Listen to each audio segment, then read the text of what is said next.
казах, необходимо е да се отстранят 4 пити, на които няма пило.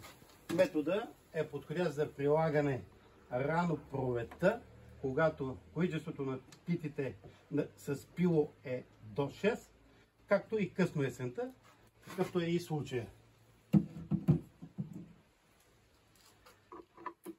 Ако дъното е отворено, следва да се затвори с картон. Входовете на кошера не се затварят,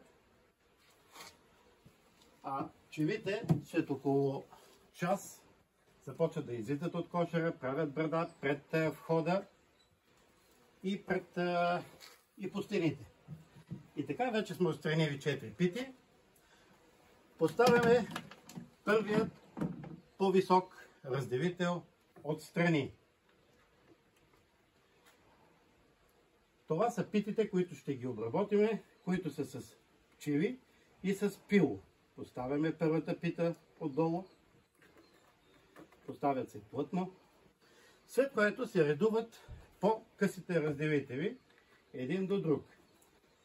Следва следващата пита с пило. Виждате, че все още има пило, затова го и обработваме в момента.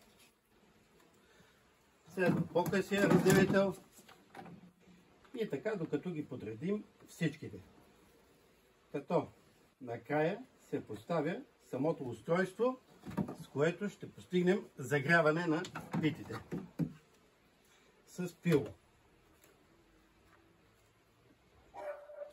Виждате, че когато семейството е подготвено, това става в рамките на няколко минути.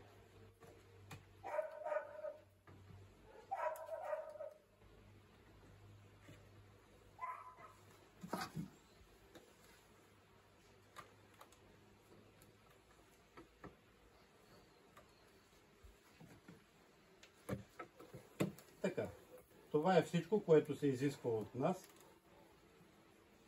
Целта е след поставянето на питите да се постави самото устройство с вентилаторите отгоре върху разделителите